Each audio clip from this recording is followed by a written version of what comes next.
6.5%, was it? Is that what the current odds are of the Stanley Cup? Well, and if you look at the round-by-round progression, the Stanley Cup favorite is the Vancouver Canucks. Like, what a time to be alive!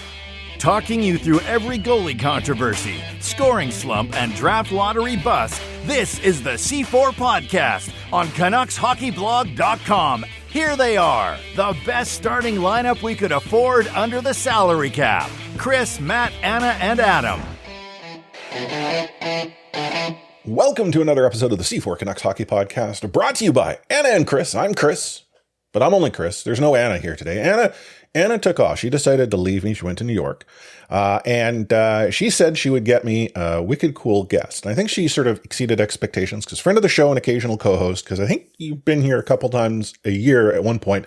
Patrick Johnston at Rising Action on the Twitters, a sports reporter for the Vancouver Province and the Vancouver Sun. I brought him in specifically to talk about everything that you need to know about Below Deck. Yo, we've given up on Below Deck. Right, Candace and I were literally I'm not joking about this, Chris, like 15 minutes before I came here. Really? We were sitting, because I was flipping through, I was like, what the hell was I watching? Because it's just like, I don't remember. Yeah. And I went in, we have Apple TV, so I went to the Apple TV app just to kind of slide through whatever it was. And it said, new season, Below Deck Med. And I'm like, yeah. I sort of said it aloud, and we kind of looked at each other and we're like, I think we've run our course. Candace is big into Summer House now, and the Valley. So, and I'm not really. I mean, I kind of followed her along with Vanderpump, and she was trying to drag me into the Valley, but I don't know. I'm worn out. So no, sorry, buddy. That's okay. I thought I'd bring it up because I stumbled into Below Deck, like the universe, which I guess we can call it that because there's which 4 also part of 5 series? 6. Okay. It's nuts. Well, there's Below Deck, there's Sailing Yacht, Med, Down Under, there's Adventure. What's the 6th? There's one more. Maybe. But I stumbled into it. My wife didn't drag me into it. It was, I kid you not, it was probably a crap season of Vancouver Canucks hockey a year or two ago. Game's over. I'm just scrolling the TV to see what's on. And look. It's Captain Lee giving righteous hell to a poor bosun who's been getting it on with a guest or something like that. Yeah. Below Deck Mad, Below Deck Saying, no, you're right. There's 5. Okay. I don't know what I thought there was 6. Hey, I am a noted Below Deck expert here, let me tell you. But I guess we can't talk about it, seeing as you've sort of fallen off the boat. Pardon the pun. Yeah. Sorry about that. That's okay. We'll talk Vancouver Canucks. Quickly, shout out to Anna for being one of those people who went to go watch cricket in America. Okay. She did tell me this. And Aussie Rules Baseball? Yeah, basically. Yeah. Actually, if you really want Aussie Rules Baseball, have you ever seen Pesapalo? No. It's Finnish baseball. It's, if you are on Instagram, it's now going to pop up on your feed just because I said it, because your phone's listening to you. Always. Pesis. Yeah, it's, I don't even understand. I'll check it out when it comes up on the feed.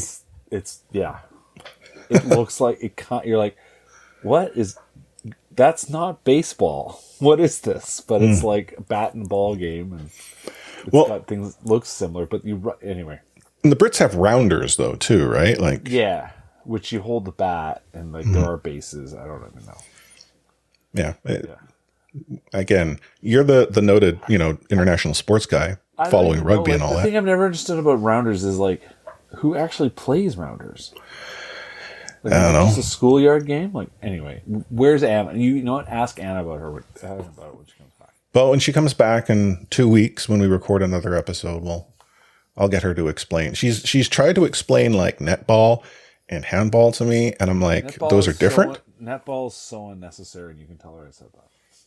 Well, she'll listen to this episode and call you out on the socials before. What's wrong with basketball? Come on.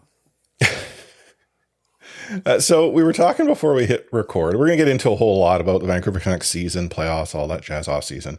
But we were talking about how there hasn't really been anything too controversial, which seems to be different from a long era. I don't know if it was the front office, the team, the organization. There's some weird, mojo about clouds but there hasn't been any controversy since changes. Chris, do you want to know how uncontroversial things are right now? Like, I had a thing go, we were recording this Sunday night. Sunday morning, thing went up on our site for me. I talked to Jim Rutherford the other day. And, sort of said, do you think you're going to get anybody wrapped up between now and the draft or the opening of free agency? And he basically said, I don't know. But it was very cagey. and I was like, I don't know what to do with this. And I kind of sat there on Saturday. And then they announced the salary cap was going up going up more than expected. Yeah. And more than they might have agreed to. They actually boosted it beyond 5%. And so that means the Vancouver Canucks are one of 11 teams currently below the cap floor, if you can believe it. Okay. If that's how uncontroversial things are right now, they're sitting in a great spot. So you're telling me the Aquilinis are following the franchise formerly known as the Arizona Coyotes plan to success? Is that where we're going? They're going to go, Ovechkin's going to retire. The Vancouver Canucks are going to trade for his contract. He'll be in the Hockey Hall of Fame, playing in a Hall of Fame game, but it'll be LTIR to get the Canucks up there. Is that what you're telling me? So you're saying if we don't do anything, we'll get to move to a new city where we'll be able to sell a whole bunch of new tickets? Something like that. Look at that. Leave it to me to generate the controversy. Great controversy. In the end, the one thing they have to deal with is Tucker Pullman's still there, so they're probably going to end up operating the LTIR, which they don't want to be. But they have 25, depending on how you count, 26, $23 million to spend to fill 5 or 6 spots, depending on who. But, they're in a not bad, all things considered, they're not in a bad position. Obviously, they still have big names to deal with, and Zadorov and Lindholm and Joshua and Hronek, and those are the big ones. Myers, and we know that they're not going to be able to bring them all back because there's both the cap reasons, but also the playing reasons. This is the funny thing. I laughed a little bit. I don't know if you saw Alan Walsh the other day on his podcasts are going on. The provocateurs. Or agent provocateur. Messed us up. And I'm like, he's right, but he's also stealing my bit from many, many years ago. That, the cap kind of screwed up fandom. We should just be able to like a guy. Now it's like, his cap hit's terrible. Who cares? Now, partly that's the fault of dumb GMs and guys who just, set themselves up to fail. So I don't know. Is a player worth the money? Is a fair question, but at the same time, does this player help you win? That should be the main question. And if the player helps you win, then you figure out how to keep them. And if the player doesn't help you win, you move on. Well, they're not going to help you win. Speaking of moving on, let's save this off-season chatter when we get there. Because first we need to do a little bit of rewind, talk about the season that was. Now here's my question. Is this segment sponsored by Rewind Pizza in Port Moody? It should, but no. Yeah, okay. That would be pretty cool if it was, wasn't it?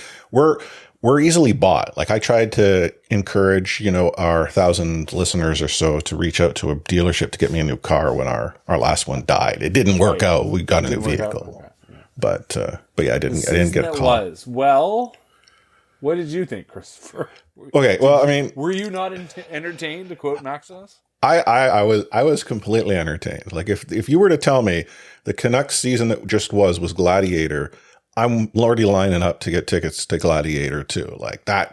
That's how entertained I was. But I think back to where I was going into the season. We had just come out of a very dark era of Vancouver Canucks hockey. The team had a bump under Bruce when that change had occurred, but then that, bump became very bumpy. The team did some interesting stuff in transitioning over to hockey. And when the off season occurred, we were told, we got to make some major surgery. And there wasn't really any surgery. So I was thinking, oh man, mediocrity. I didn't see any acquisition, contract, a young player that came and told me that this is a team that's pushing the needle. And fast forward to near the end of the season, fast forward through November, and the Vancouver Canucks are top of the league, thinking, "Oh, this run's going to stop," and then we get to like January, February, they're still playing out of their mind. So yeah, I mean, I would like to say it was a very successful season, but thinking back to Chris, who doesn't know what he's talking about, but this time last year, I now am trying to qualify, are my feelings of optimism correctly placed? I think so. I mean, to get back to this point, as everyone I think has pointed out to this point, isn't easy. Like, repeating whatever you've done is always hard. You know, the good news is Hughes probably going to win the Norris Trophy, right? Like, he's motivated to win that again to show what he did wasn't a fluke. I think he'll be motivated to say, listen, what happened in the playoffs, like the fact he kind of got run a little bit. He insisted he wasn't hurt. You know, the pressure, the wear and tear, I think maybe he struggled a little bit with that, but you know, he still was an excellent player. I think he ran out of gas. Like, it was interesting hearing some of the back chatter, like talked a little bit about fitness and yeah, we talked about it on the call like the other day, and you know, just how much more you have to give. You know, you get yourself to a next standard. You know, he was talking about, or he was on the radio. This was, you know, just fitness. You know, and he cited PD, for example. You know, clearly wants him to be fitter. But that. The challenge of the season, and I've talked about this in many places, probably talked about it here, but is the fitness, you know, the fitness demands get harder and harder as the season goes along because you're running in deficit for so long. It's so hard to recover. There's so few days off. Then you get in the playoffs and you're playing every other day. You know, like physically it's so draining that what you have left in the tank. I mean, this was part of the story. This is what makes Leon Draisaitl so great. You know, the guy starts the playoffs with this or by the time they play the Canucks, he's dealing with this nasty back injury. Like, I heard he couldn't get his equipment on before game 2 or after game 1, or couldn't get it off. Like, it was just, he was, and the guy's a horse, right? Like, he's dealing with that, and then they're playing every other day. Like, there's no chance to catch up. So that's a challenge that you have to be prepared for, and that, I think, in a way, that's, you know, talk said to them in general. Maybe that's a huge challenge. Well, they all look gassed. So. Yeah. So I had a question for you. Then we saw a handful of players scratch that final game of the season, didn't make that last trip for you know, game management, health management, roster management, you know, essentially the NHL's version of what the NBA does on the reg. Load management, yeah. Load management, thank you. Yeah. Why wouldn't a player like Petey, who was quite clearly, I mean, I don't think anyone was shocked when he said he had hurt himself, right? Like, no. I don't think anyone believed that were untrue. Yet Tocchet's like, oh, it was just tendonitis, and we felt he should go. Like, why would you push that player then? Well, I think, from what I understand, I mean, first of all, in that Winnipeg game, they did scratch 4 guys. Like, don't forget this, right? They scratched Besser, they scratched Miller, scratched Hronek, they scratched Cole. You know, he has referenced Miller was dealing with bumps and bruises. We never actually figured out what, if anything. I don't think it was anything substantial. I think he needed a rest. Besser, Besser had a long year. And he was dealing with, I can't remember what it was. There was an issue there. It was sort of touch and go. Hronek had an elbow injury that I think a few of us talked about. He never really opened it. He never acknowledged, but we knew it was there. There's a reason why he wasn't shooting as much. You know, Ian Cole, I think, hit the wall a little bit downstairs. He was so much better in the playoffs in the first round. Like, but anyway, the point is that the Canucks were stuck. Like, they couldn't bring anybody else up. They could have. I think they used all their recalls by that point. They maybe could have called up somebody in an emergency, but it's tricky. Like, the rules are designed to make you figure out your season. Could they have not played with a short bench?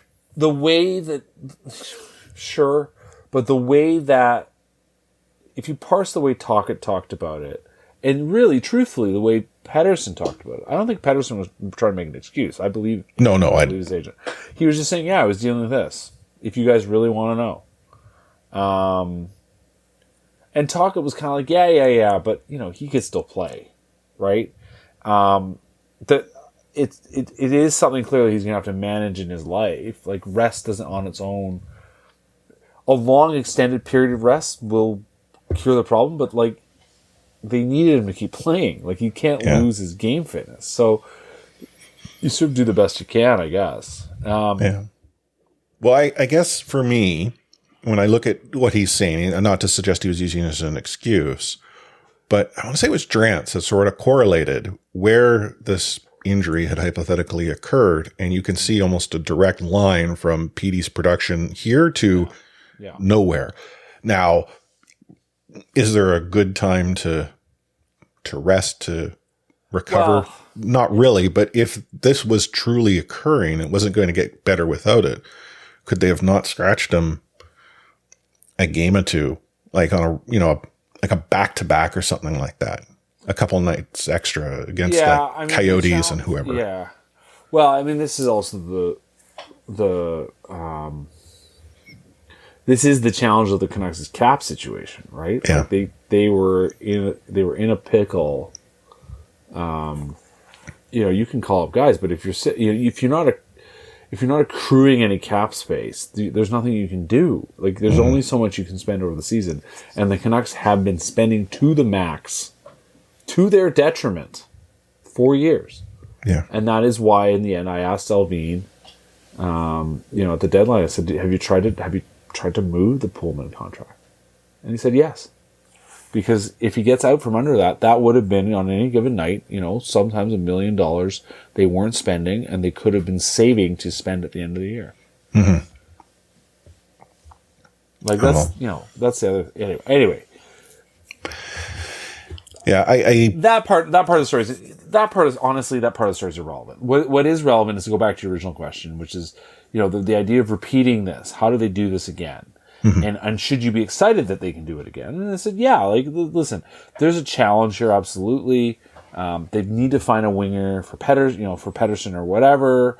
They need to reset their defense. They've got all those guys unsigned. They need to figure out what they're going to do with Hronek. They would love to bring Lindholm back. I'm not sure that's happening. So what do you do in that case? They become convinced that they need a 3-center setup. Can you make Pius Suter the third center as originally was your plan? Mm-hmm. If Dakota Joshua walks, who's the next Dakota Joshua? There's a lot of question marks, right? Like, it's going to be a challenge to do it over again. Don't expect that they're going to be, league-leading team through the first half of the season like they were this year. There was listen, we talked about PDO. I know people got tired about PDO, but forget the PDO. Just talk about shooting percentage. They shot at an unprecedented rate, right? Yeah. Like, the way they were finishing, there was just no reason to expect that they'd be able to do that again. And shooting percentage, to be clear, doesn't repeat year over year. Some years you have good luck, and some years you have bad luck, and there's nothing you can do about that. Yeah, shooting percentage is still a little raw right now. Recency bias and all that. But I was going to say our old friend Cam Sharon, who now works at the Penguins. But Cam once said to me, hockey, when he was able to talk. To be clear, he's not always able to talk.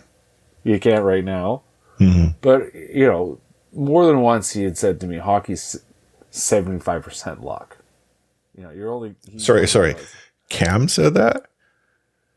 Well, yeah, like, we talked, the year he was done after the Leafs, right? He'd spent 8 years with the Leafs. And you're just like, what'd you learn? He goes, so much of what you're trying to control for a very small slice of the game. Mm. Right? Like, there's just a lot, partly because of the unpredictability of the sport, partly because of the data set. But it's just the reality. Like, there's just a lot that happens that is outside your control. Yeah.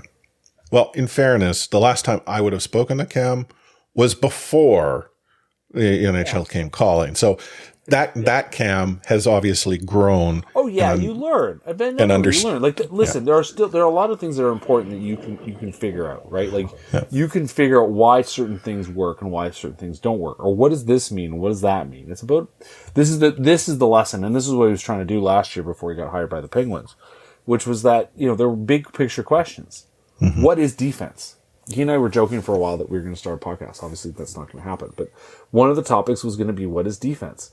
And he had started a project trying to assess what's repeatable, like what's actually predictive of the future. Because we've talked about Corsi forever being predictive. We know most often what happens to your shooting percentage. It's not going to stay as high or as low as it is. One of the things he had sort of found in preliminary findings was that there had become very little predictive value to Corsi against that team. And the sort of theory was because everybody understands how it all works. They know where the good goals are. They don't take shit shot. Am I allowed to swear? Yeah, he just did, so sure. They don't take shit shots from the outside, right? Like, they're just better at all that stuff. And so his theory was essentially that because the shots were now becoming more uniform in terms of quality, like, that is where it mattered. It was what kind of shots you were giving up. But then, like, what are the, and this is just me now talking, like, it's for everybody to understand, but like, a puck ends up on your stick in a certain position. What are the odds that it's actually scored? Well, the odds, but that's not a guarantee. If it's 50% that, whatever is going to score in that spot, that's still 50% means you're going to miss, right? Even if it's on the doorstep or whatever, right? Like, I've watched enough Mighty Ducks to know it could have gone either way. But right? So, exactly. Aren't you glad you joined this episode? Because I'm sure you don't get that type of quality from like the professional organizations out there. Yeah. So anyway, like I said, to be clear, this was in Cam's year window of things he's loved talking about. I'm basement blogger era. But also you learn stuff. You ask questions. What matters? What doesn't matter? Like, what things can you actually quantify? What are missing? I mean, he is not the person who told me this, but you talk about the problems with like public expected goals models, and I've talked about this everywhere. You don't know where the pass came from. Where was the puck before the guy shot it? What's the goalie doing? Is there a screen? Mm-hmm. Some of the private models take into account stuff like that. But sometimes you flub the shot, or sometimes you flub the shot and it goes in and it shouldn't go in, and on and on and on and on and on. The puck bounces off the ice. Can you control for the spin? No. Imagine if there was that level of control, though. But baseball pitchers have figured this out, and to a degree. I think they figured this out in tennis, but those are much more like back and forth and very straightforward confrontations. Whereas in hockey, it's like, are you falling over? Where's your weight? Is there someone pressuring you? Yada yada yada. So, it's important. Like, analytics departments are important because they ask questions and they try to figure out what they can, and they look at. I asked Jim Rutherford the other day. Aiden Fox got a little promotion, and he said these guys are so important. They help us understand stuff all the time. They help us make sense of players we're looking at. What does this guy do? What are the things we need to be looking at? What can you see in his game that's actually useful based on what the data tells you? Yeah. So, Jim Rutherford, old hockey guy. This is a guy that probably grew up in an era of transition where analytics were, voodoo. He's buying in.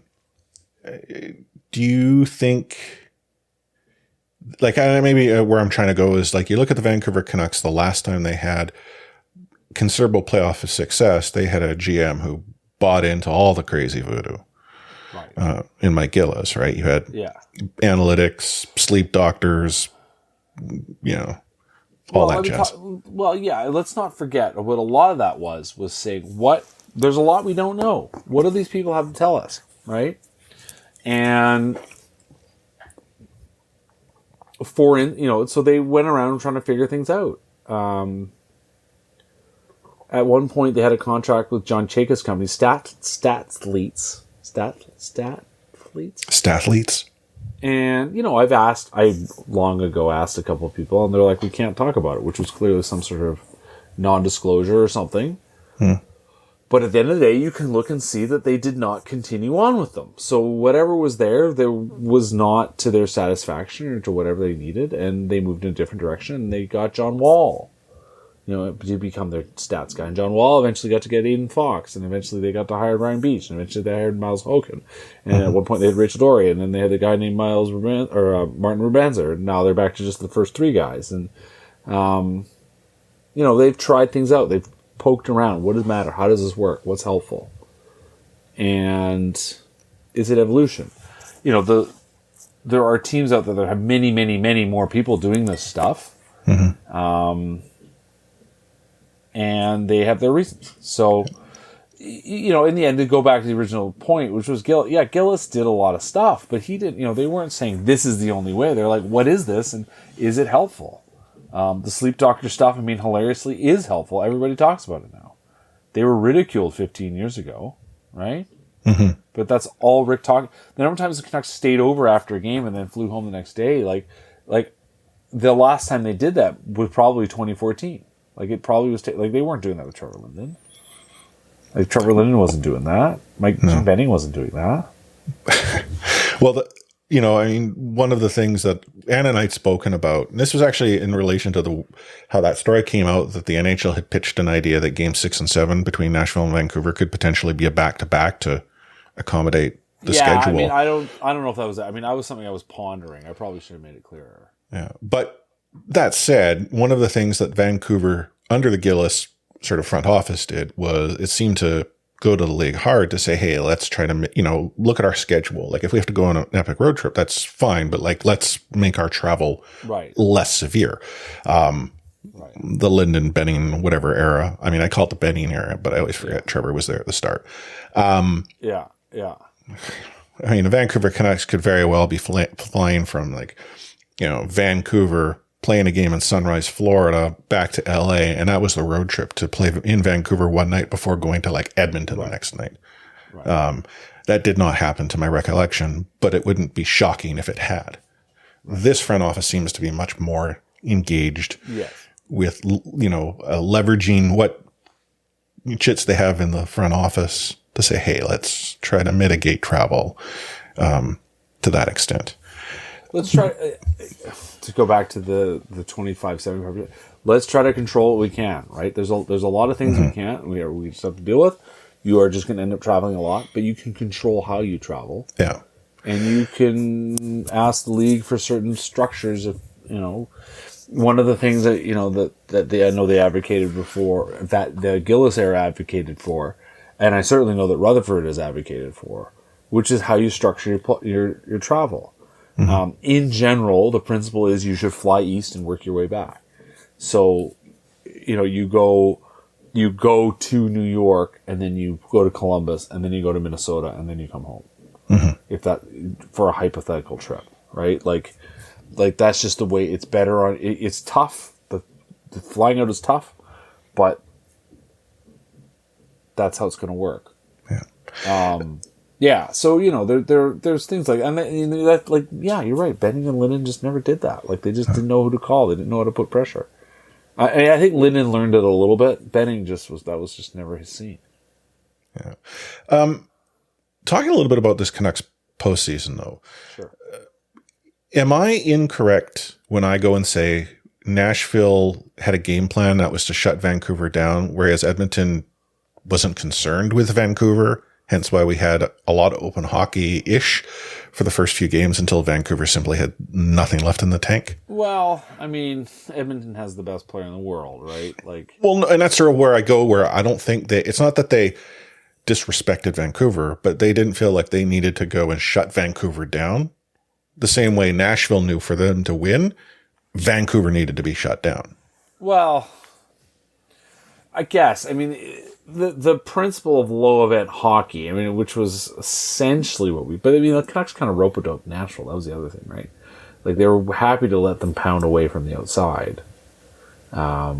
and take all the shots and just kind of counterpunch when they needed to. And I think on the whole, the Canucks outplayed. They got outshot, but I think they played smarter hockey. They took their chances better than Nashville did, and that speaks to the talent level.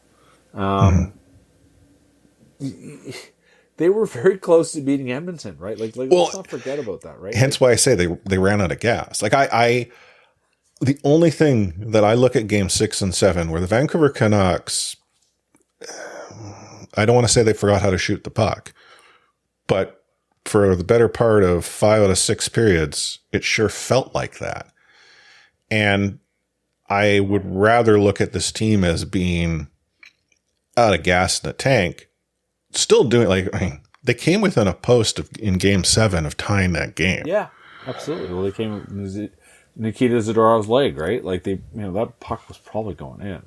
Yeah, like so I don't want to take anything away there, but one of the things that many people said after watching Vancouver play Nashville was, Vancouver's they're going to just get run over by Edmonton. Edmonton in 3. No, they didn't. Yeah, exactly. They showed enough that, again, to go back to your original question, there's a lot to believe in. Like JT Miller had a strong season. He's still going to have another strong season. At some point, that won't be true because he's in his 30s, but... What are you talking about? Hockey players get better as they age. Quinn Hughes is going to be at least as good. Elias Pettersson, you hope. I'd have to think he'll be better than where he was at the end of the season. Yeah, I mean, he was so fantastic in January. It's hard to forget that. Like that goal that he scored against Shesterkin that kept showing up on highlight reels. Like that was the kind of thing that he was doing, and he wasn't doing that in the second half. Right? And he wasn't doing that in the playoffs, really. He needs to get his head sorted. He needs to kind of buckle in, and I think he needs to... There's a belief level from the Canucks that he's a guy... that he is the guy. They signed him because they believe in him, right?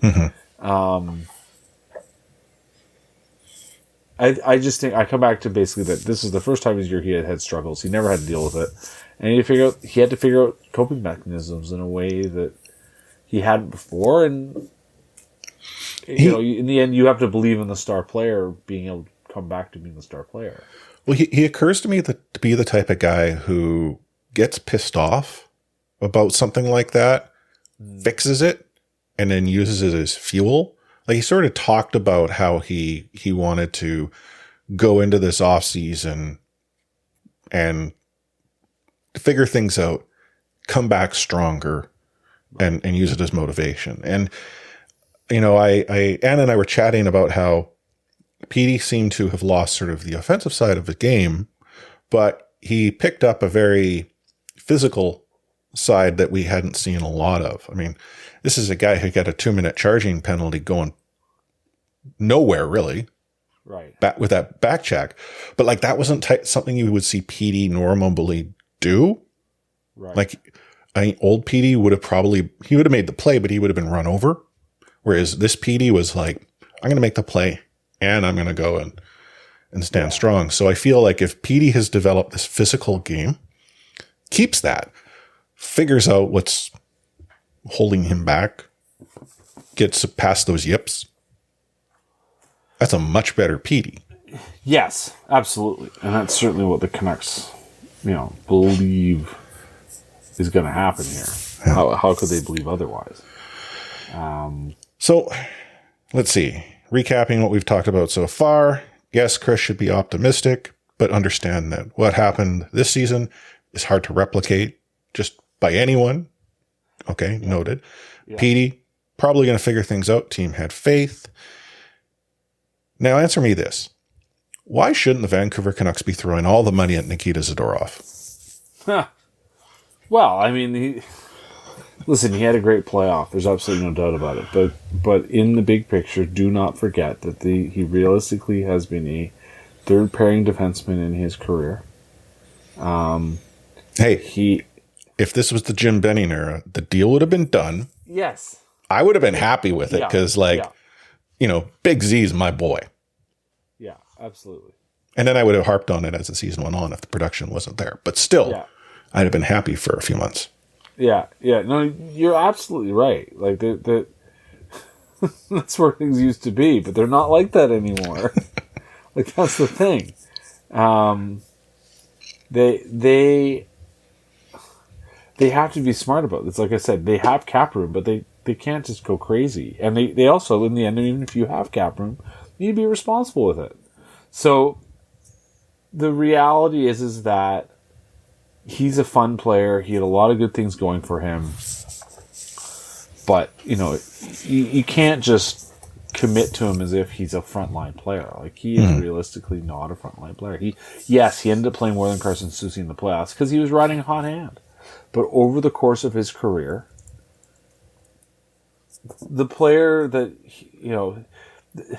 that was the best version of the player that he's been over the course of his career. In general, the player he's been has been, not as strong. I He's a agree. fun player, but he's a flawed player. I wholeheartedly agree. But the fan in me, Well, you're asking me. Yeah, I mean, I get it. I know. Sorry, Realistically, I hate get to what you're explain- saying. Yeah. I hate to explain to the fan in you, but that's the reality. Like, I hate that. Well, I mean, I think I said on the last episode with Anna, like, the Vancouver Canucks, for reasons, don't always get players that appreciate Vancouver as a market. Like, you've traveled to different NHL cities. You know this better than me, so maybe I'm completely out to lunch. But it feels to me that the Vancouver market has something about it that not all players really feel works well for them. right. He seems to be the type of guy that gets that. And if there's one thing I know about this market is that, yes, we might turn on you real quick, but so long as you show the market some love, Yeah. we're much less likely to do it often. Yeah. I think on the whole, like, people get left. You get left alone. Nobody's yelling at players in the street, running them out of town, right? Like, there's just no history of that. What are you talking about? Like, if you go out to get a 6-pack or a 2-4 or something, we're not going to go after you? I mean, if you're Jim Benny shopping at, like, Safeway or whatever it is, it's a whole different story. Yeah, but, like, days after you were supposed to, days after you were meant you had returned from America in this special. Let's not talk about it. No, sorry. I'm skating along the edge of things. I get it. Okay, let me ask you this. So you have Lindholm, Roenick, and Zadorov. I know there's lots more out there to sort out, but if of those three, which of the three is most likely to be the one that the Vancouver Canucks can work a deal out with? Sorry, it was Zadorov, Lindholm, And Roenick. Now, I know Roenick is a different case because he's an RFA over a UFA. But of those three, which is the player that is with Vancouver maybe longer term? Like, I think a small bridge for Roenick is not really a good deal. Well, I mean, you can qualify him, right? Like, and that's it. You qualify him, you get another year out of him. I mean, I could see that where they just say, okay, we'll keep you for a year or 2 more years or whatever you get on arbitration. And that's it. Mm-hmm. I think realistically, just because of that, he's probably the most likely. I'm still not convinced he will be. I really think Zadorov's going to look out the door, and I really think Lindholm's going to look out the door. I know Lindholm, I guess, is there have been ongoing kind of conversations. Zadorov is a little less clear, although, as we saw Dan Milstein insist the other day, there's nothing going on. Hey, he had certainly told me that even before all that happened. I saw Murph golfing with him and JT. I mean, Murph's doing his part. Yeah, We don't see Murph out golfing with Lindholm or Roenick. Yeah, that. Although I imagine those two guys are probably nowhere near Vancouver. Yeah, I mean, well, his kid's here, right? Like, his kid's in school, where's he going to go? I mean, yeah, he loves Miami, Florida. They live in Florida, but circumstances have both of them still here because their kids are in school. So, but yeah, don't get me wrong. Like, I mean, I joked about it in my story today. There's a half. Everyone says they love it here, but there's a second half of that sentence that no one ever says, which is as long as you're paying me what I think I'm worth, right? Like, but he's got nowhere to go right now. Like, he's moved already once this year. He's got 2 young girls. The weather's nice. At least if the weather hadn't been nice. I mean, the weather hadn't turned so quickly after the season to be much nicer. Maybe they would have fled more quickly to. Yeah. Okay. Stop. Okay. Remember, fanning me doesn't want to hear none of this logical, practical stuff you're spreading. Fair. Now, I mean, thinking about those 3, though, yeah, you're right. Qualifying offer, easiest way to keep an RFA. Yeah, he goes to arbitration. The cap has gone up, so I don't think the Vancouver Canucks would be too worried what comes out of arbitration. I doubt they'd walk away from a deal. Right. But for free agents, the cap has gone up, and there are teams out there who, like Vancouver, find themselves with a whole lot of additional room. They need to get themselves up to this floor. Right. Because that's what they're going to do, and only to there, maybe a little bit above. I can't imagine the Vancouver Canucks are really in as good of a position as they might think they are, considering they're now competing with all these other teams with maybe more ability to spend stupid money. And the Vancouver Canucks have a metric ton of free agents that, to steal a term from former co-host Matt Lee, isn't just a jag. Yeah. I mean, that's the thing. It's inevitably. This is why it's a challenge to bring the band back. Like they know that at least a couple of those guys are going to be facing interesting offers. Like, I think they're just going to have to sit back and think about what they want to be and where they want to go. And it's a difficult.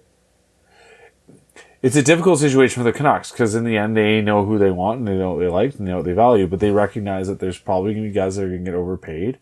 And they've told the player their limit, but what's their real limit? So, it's a difficult one. Like, it's not an easy scenario to be in if you're the Canucks, because in the end it's like.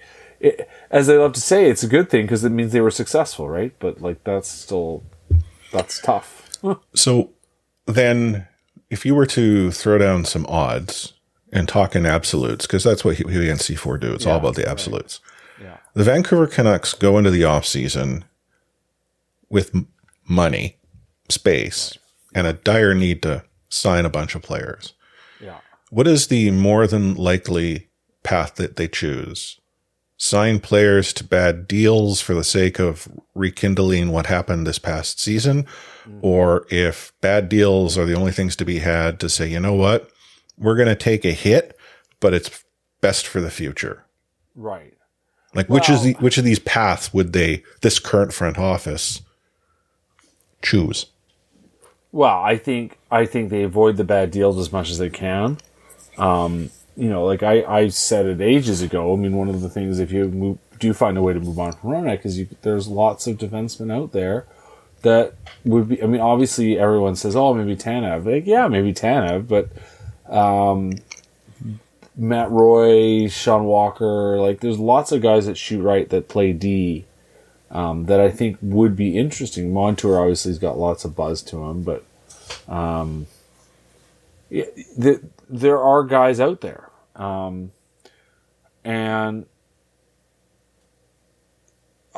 if I had to be a betting man, I would pick that they're going to make more moves rather than fewer, and a lot of those moves are going to involve guys moving on and got new faces coming in. I think there's just going to be turnover in the roster. I think that's just inevitable. Whether it will be as good or not as last year, I think remains to be seen. But they certainly aim to be. Well, no, I'm not like it's not a matter of they have to choose to be bad, but Fan Chris should be hopeful that they're going to put on that Patrick Alvin said at the end of the season, he said, "I'm not happy to be here," because he wanted to be sitting there after winning. We lost our last game of the year. I don't want to be that guy. I don't want to be that team. So yeah, and I think for me and where I sit again, Fan Chris. How many times did I hear we're just 2 years away? Now we have a different front office that is smart enough not to assign a timeline. Maybe we hedge that a bit because, they also talk about major surgery and then perform none. But I want the team to be competitive. I would not want this to be the next version of the Anaheim Ducks next season. Like, that would be a tough pill to swallow. Right. But if I were forced as a fan to see the team sign bad deals just to keep a hypothetical window open just a little bit longer to the detriment of a future, I would rather let's look a little bit longer. Yeah. And is this a team that doesn't have, top picks for this season and next. So I'm maybe a little apprehensive, but again, I was apprehensive because of past misgivings of a group that's no longer in charge. Well, that's it. I think you're kind of, I'm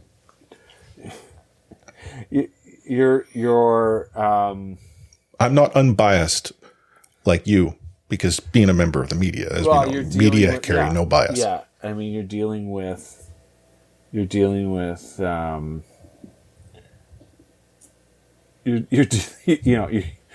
PTSD, right? Like, no. As a Canucks fan, no. Yeah, I know, right? Off the rails. Speaking of that, I watched Just Here for the Riot. It was on this past week on TSN. Yeah, I haven't had a chance to catch it yet. So it was good. I mean, I like Jamie's work. Her and Asia. Past co-host Clay was there for a bit. In the episode, talking about Canucks fan stuff. It was, I'm intrigued to watch it. Don't get me wrong. I am intrigued to watch it. I wasn't working in this business yet, so. Where were you that actually 2011? I was watching still teaching. Watching the game? I watched it. Yeah, I watched it at a buddy's house, a couple of buddies, and we decided to go downtown to see what was happening. And were you there before or after the riot act, which my parents talked about and I never knew was real? Well, we walked, ended up walking downtown, like the buses weren't running. Mm-hmm. And we walked all the way. I guess, how did we get there? We would have walked, I think we walked over the Dunsmuir Viaduct. Okay. And got down Dunsmuir. Dunsmuir is a great place to have been heading, considering where everything was taking place. Richards. And that's when we ran in. Yeah, they literally had a van reading the riot act, telling us all to go home. Yeah. And so we turned around. You're like, okay, well, we can't go that way. And we turned around, and we would have been walking back down Dunsmuir, got to Homer, and we saw the RCMP riot squad marching in. And you're just like, holy shit. And yeah, I mean, as we were walking downtown, we could see smoke. Like, you were like, stuff's on fire. Like, what's going on? And I guess we then walked around. I mean, I was living in Fairview then, so I needed to get over, basically right by VGH. Mm-hmm. So I needed to get around over that way. And, it just was this crazy sound. So I remember walking around. We walked behind the Queenie Theater down, what is that? Is that Hamilton? I think so, yeah.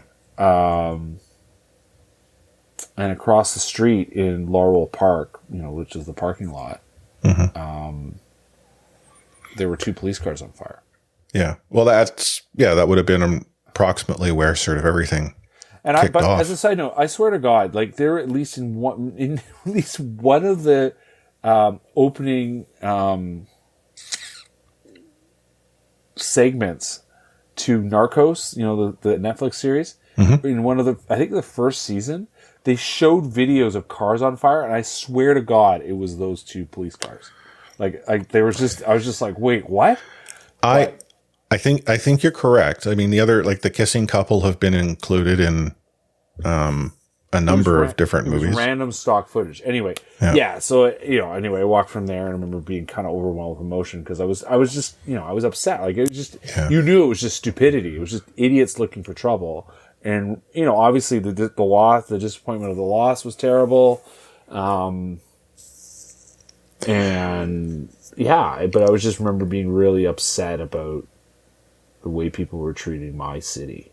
Yeah. When I was watching the episode, Ariel was there watching, and she's like, "Why is this like, Daddy? What's going on?" Right? And I sort of explained like people did some really naughty stuff, and then your daddy was very scared, like I was. So I watched the game downtown. I was at a bar in Gastown. Richard Lote, Mosey 19, for those that might know him, he had recommended this place, and like, was it April? Like, hey, let's go to this. We can get a place. We got a seat. And then the Canucks kept winning, and so we kept going. They didn't always win, but we kept going to this place. And it was like 131 bar or something. I don't know. Anyhow, Richard, myself, and John Brisneys, we were all watching the game together. Canucks lose, and we decided to walk up to Granville and Georgia because Richard had to go to North Van. I had to go to Richmond. John had to head to sort of East Van. And that seemed to be the logical spot for the three of us to go where we needed to. So we're walking up. Maybe it was Seymour. I don't know. And we hear this like boom, like, not anything more than maybe like someone hitting a garbage can type thing. But then as we're getting closer, we started to see smoke. Right. Oh, maybe something blew up. Like, again, completely oblivious. And what was interesting is the three of us who are like completely connected to social media. Yeah. We're offline because our batteries on our phones had pretty much died.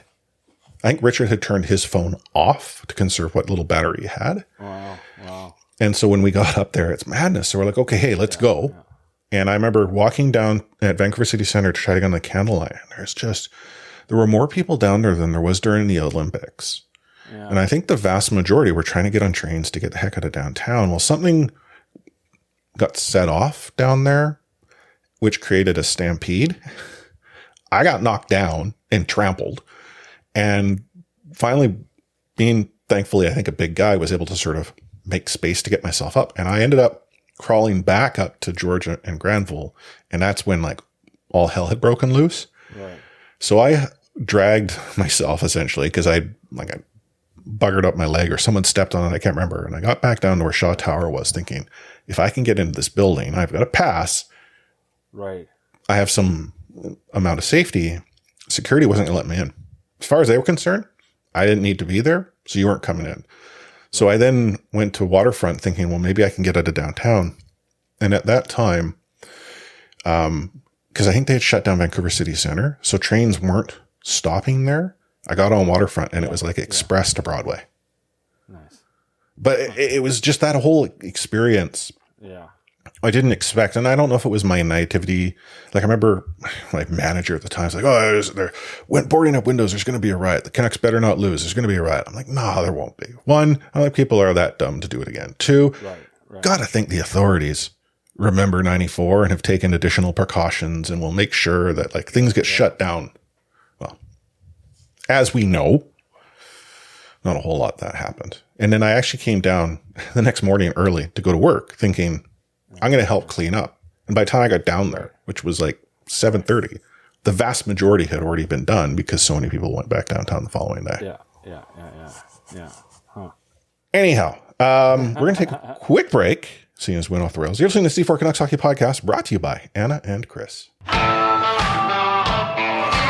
Take hitting out of the game. You can't hit anymore, so don't do it. The unsportsmanlike conduct, I want to get an explanation on. No kidding. Because how do you get suspended for unsportsmanlike conduct? Plus interference. There's no interference there. He had the puck. Now, Madison never ever did that before. Now, why did he do it? Because he was mad. Well, your early favorite for the Calder Trophy, that's for sure. Elias Pettersson, you might even say your early favorite for the Hart Trophy. Just to get back to your question, Elias is going to play plenty. He didn't play. He's going to get a lot of power play time. And, yeah, I'm concerned about our offense. We lost 200-point players, and we've got to find a way to score. So I wanted to touch on a few sort of and not really Vancouver Canucks related topics, but I had sort of taken a veiled shot at the unbiased media earlier. Luke Gadzik, contributor during the playoffs for Sportsnet, who I actually thought provided a relatively balanced analysis during the Edmonton-Vancouver series. I thought he and Bieksa had sort of a good amount of sort of chemistry between the two. Mm-hmm. Felt the need to go on an Oilers podcast, I think it was, and and share some thoughts. I think is a fair assessment.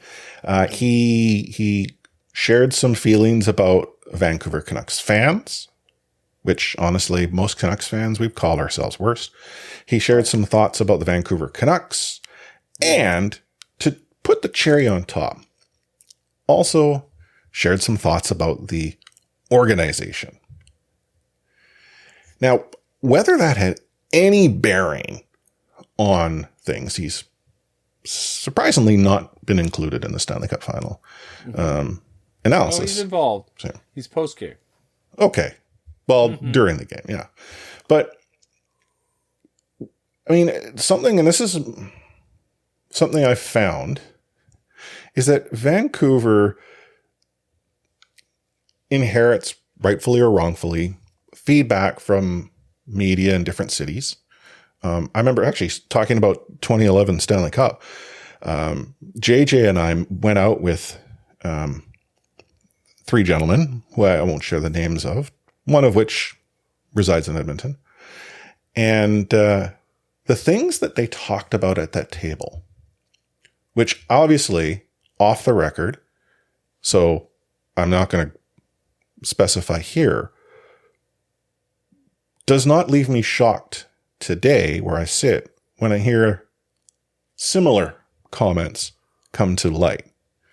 Is this a thing that just goes on, or is it a woe is Vancouver thing? Like, you talk to your media brethren, you get to probably hear it far more often, stuff that does not come to light. But I don't seem to recall any Vancouver media going out of their way to lay into out-of-market teams and organizations and fans. Well, I mean, you're talking to a guy who wrote a column, basically. Said, let's talk about the real issues here. Referees, like, first of all, well, okay, know what the white towel's about, but second of all, the referees aren't good, and also, why aren't you talking about your defense, and why are you talking about the lack of results, and blah blah blah blah blah blah blah blah blah blah. Like, I mean, okay, referees is one thing. We all know that most NHL referees. I took a position that sort of said, like, be more serious, be more critical of your team, of your own team. Yeah, to be clear. Which, in the end, is the opposite of Gadget. Has, I would say, at least he's acknowledged it, that he's like, listen, I still root for this team. Now, a great lesson, Andrew Wadden, formerly of Rink Wide, now running Vancouver Hockey, the Vancouver Hockey Show, VHS, made a great better comment. Than Betamax. Made a great comment to me once, was that you really got to not cover the team you cheer for. Like, we're all going to cheer for teams, like when we're running about sports, and some people are better at putting that aside, some people are putting that away, others struggle with it. And, like, listen, to be clear, I obviously watch the Canucks a lot. They are a team I know a lot about. Them winning benefits me professionally, but I'm not sitting there going, oh my God, there's certainly no we, and there's certainly no notion of, like, having a shared experience or a shared feeling. That maybe used to be the case, right? Like, that their results, win or lose, their wins were why I felt happy and their losses were where I felt sad. That is what is true for most fans, I think. Mm-hmm. That is not how I experience NHL hockey anymore. It seems apparent that is still not something for Luke Gadget. Like, he is disappointed when his Oilers, and that's not good. Like, to be on a national stage you can't have a or you can't have a perceived rooting interest. We all have our biases. It all happens. Inevitably, when I write about the Canucks, people are going to say, well, that guy's just writing from the Canucks perspective. And I can't argue that point. I try my best for it not to be, but I know unconscious is reality, and there's just going to be certain things you're going to say or see or do or think that is true that is based on your own experience. And that is not the experience of people in Edmonton or people in Calgary or people in San Jose or people in Chicago or, like, we all inherently have elements of things that we lean towards because we can't help it, because of what we know. Mm-hmm. But our job in the end as commentators is to put that aside as best we can and recognize that that's likely there. And at the end of the day, listen, we all get criticized. Some of us worse, some of us more than others. And that's upsetting. I get it. I mostly don't look at my mentions anymore. I might from time to time jump in there and look for comments. I'm surprised you replied to my DMs, so. Well, I have them open, but I don't know. Like Twitter's not what it used to be. But yeah, like, listen, in a moment like that, you're going to have people. You can't do that as a professional. You just can't sit back and take it personally. And if you do go look for it, you're going to see some stupid, inane stuff. Mm-hmm. And that's awful, and I get it. And I just, professionally, you need better sort of guidance on that. Like, beyond the fact, I mean, obviously you don't want to see anything terrible written about your family or yourself or whatever. But beyond that, like, we've already know that social media is bad for your mental health in general. So you need to be careful of that, especially once you start getting a profile and people start seeing you as more than just a guy. Yeah. So, like, that's the lesson. And I hope, it sounds like he did. I hope he did. Well, I think, because, like, and I hope he doesn't, and I hope he, finds a way to avoid the upset, because the upset's going to be there. And that's horrible. Well, do you think the upset is what's fed into his comments? Because, like, it's one thing to go after Canucks fans, but he elevated it, and he's like, the whole organization is garbage. Yeah, well. And, I mean, right or wrong, because I think there's many Canucks fans who will subscribe to somewhat of that theory, and depending on what part of the organization you go, upper-ish, right, maybe.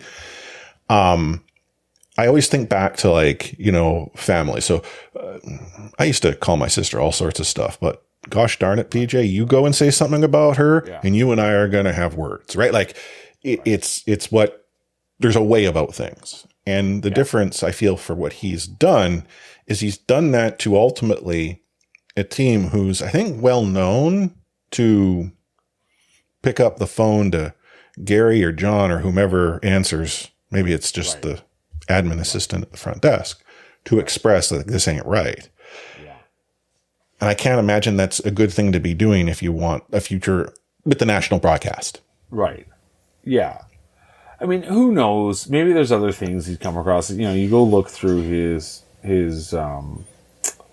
record where he played, teammates. I mean, he had guys that played for the Canucks, like, as teammates, whether they're Richard Bachman, Andrew Graycroft. What else am I seeing here? Like Jordy Ben, Brad Lukowicz. Like, he has played with a lot of guys who at one point or another played for the Canucks. Antoine Roussel. Maybe he's just going off intel stuff that people told him. Philip Larson was a teammate at one point. Like,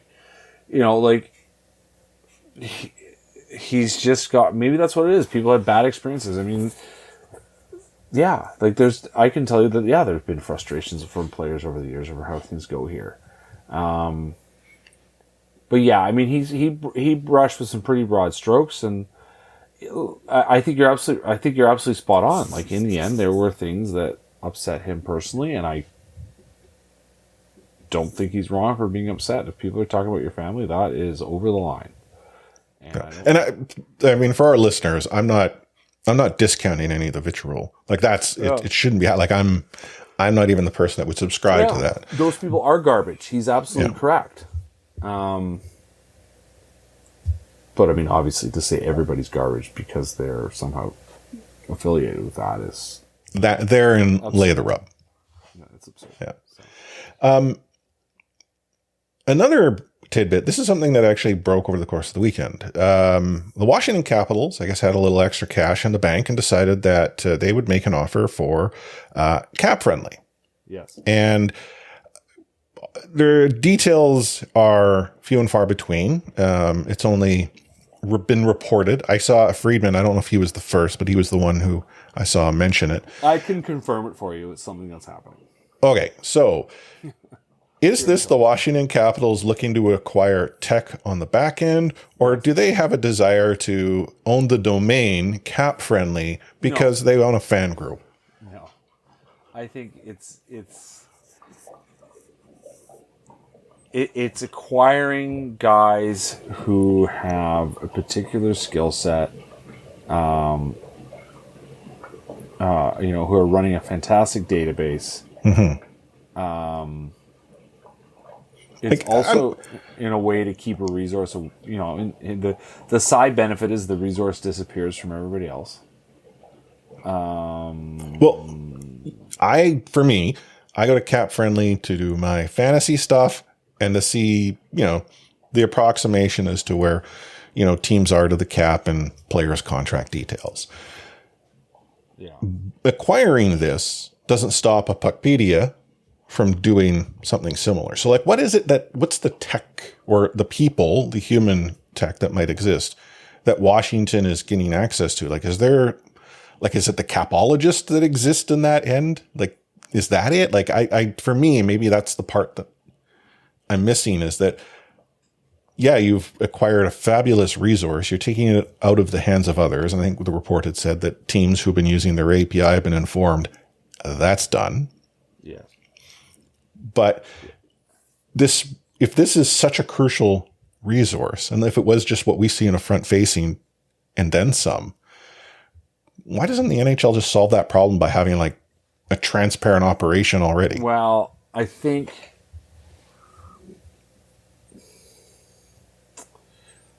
it's for, there's two reasons. One, I think they're essentially, I mean, I don't actually know what the rules are in the CBA.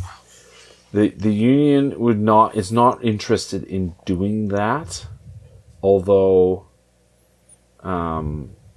procedurally it is to their advantage for all their players to know what other guys are making. Well, no, to me, if I was a player, I can use every comparable as possible to elevate what a team pays me, say for a ceiling that exists. The teams, I mean, the league doesn't really want to do it because it is they like the fact that it's harder for players to know, even if they know that people are just going to start taking notes and build a new one next time around. Like this isn't the first time this has happened. And Cap Geek is the granddaddy of it all. Exactly, it was it all, exactly. There's still Puckpedia, which isn't as good, but it's there.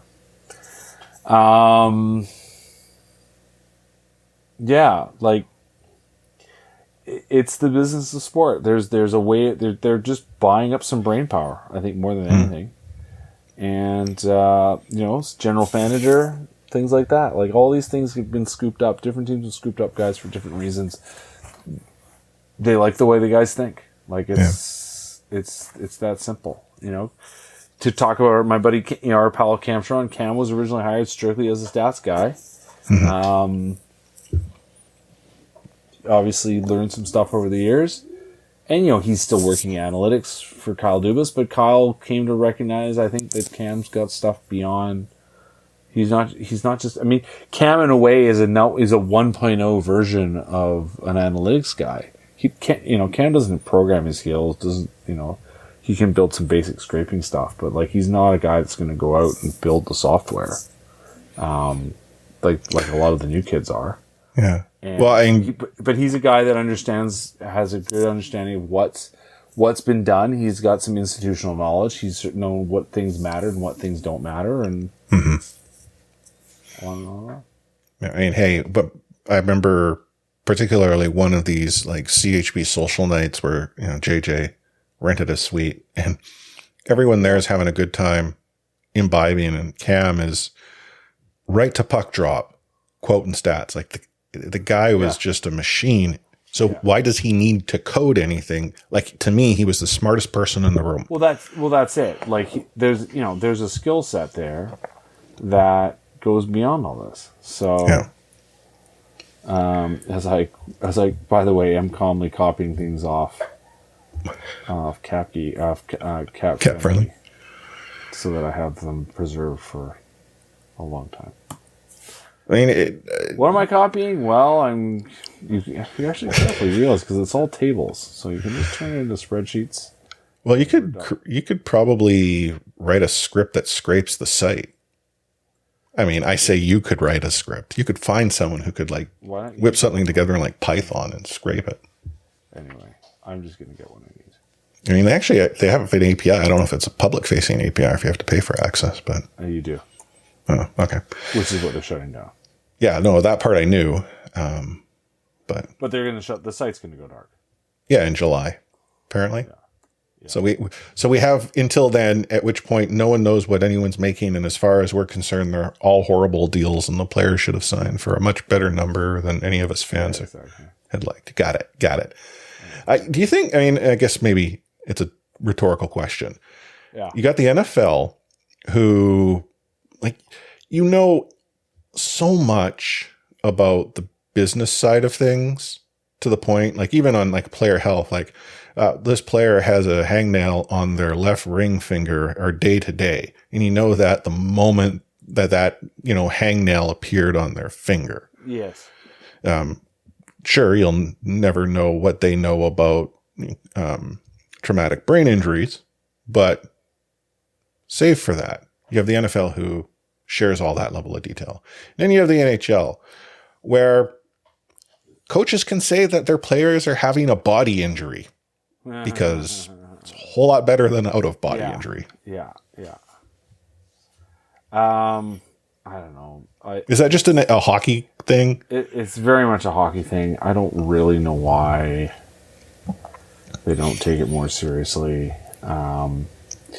Especially with like the need to seem to be transparent, but yet everything's so capricious. Well, the thing that actually has me scratching my head the most is the NHL seems to have bought into sports betting. Yeah, and you're not the first person to say this, right? So like, I don't have an answer, to be honest.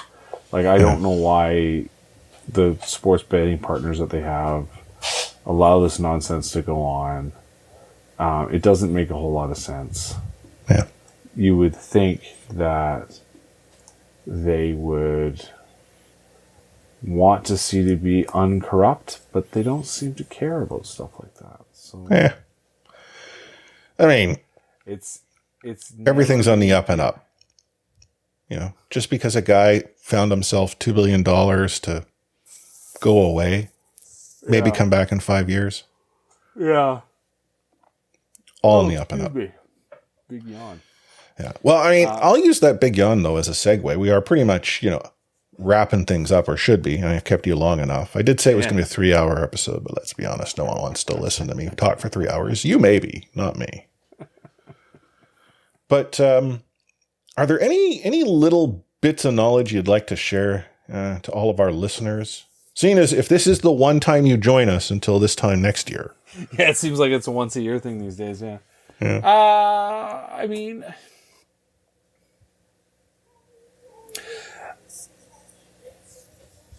this is an organization that does have a clear sense. I think Rick Tocchet is as smart as you think he is. He cares about these guys in a way that we're not used to thinking about. He thinks about the game all the time. It is amazing. Like, I mean, I've said this elsewhere, but we'll do these 15-minute sessions with him after practice, and he'll walk off, and then it'll end, and then we'll just talk to him, and we'll just keep talking, and he just loves talking about hockey, and trying to explain things and give people knowledge, and he's not afraid in a way to share what it all means. He thinks he doesn't care. He's been in it long enough. He's had enough success. He's not afraid of what it all means, and I think from that standpoint. And I think he's very much, in the realm of, if you're fair and your commentary is fair, who's he to argue with it? He doesn't chase after people. He I assume is aware of the coverage, but it doesn't seem to bother him. It never comes up. Maybe he's one of those people who truly doesn't read the newspaper. Oh no, he does. He knows what's going on. Well, no, I was being facetious because you always hear that. Oh, I don't pay attention to what's going on. I don't read the newspaper. It does baffle you because we know the players look at social media news, and you're just like, why? Like, I get it. It's partly the addiction, and everyone's stuck staring at their phone, scrolling. But you're just like, why? Why would you do that? I mean, Connor Garland, he's a guy that we know looks, and he's doing it for a laugh. He wants to wind his teammates up. Anna and I are big fans of Connor. I don't know if we were big fans of him at the start. We've grown to love Connor. And the fact that he's one of the only Canuck players that put on a net guard and stuck with it was like, because being the progressive pair we are, to us, there needs to be more of that. Well, you'd be disappointed with me. I don't wear a neck guard in beer league. I should, but I don't. Patrick. I don't have a reason why. I just haven't. I guess, you know what? You're no longer a friend of the show. Cancel. Sorry, guys. Yeah. Well, it's great to have you join us. I mean, I think our listeners know. I mean, you and I, we go like way back to like basement blogger days. Yeah. It's rivals. Yeah, pretty much. But someone once asked me like, why is it that, very few people from like Canucks hockey blog went on to like, meet national media, working for teams, organizations like that. Not to suggest they didn't have, like Matt Lee was with NW for a bit. Yeah. And my response was like, Nux Musconda, Canucks Army, all of them, they were really about, doing good stuff. Yeah. CHB was about drinking the good stuff. So. You know what? Like, it's also a different era. Like, it was that era of like, here's my thoughts about hockey, and these are what I think. And you guys were a collection of fans who wanted to share fan thoughts in a way that was now available. In a way, an updated version of the old Zine scenes. Well, and maybe the people out there don't remember, but, in the 80s and 90s, people were producing their own little magazines about, whether it was usually we stuff like music or whatever, but there were fan things that happened, and there were a lot of times, here's what I think, here's what I think, here's what I think. And, look at, like, a guy like Wyatt Arndt, like, an example of a guy who... Yeah. We don't talk about Wyatt. He knows what he did. So does Bowman, for that matter, those two jerks. But found his way as a writer, and he's a guy that people go see because they want to hear his sort of humorous take on hockey.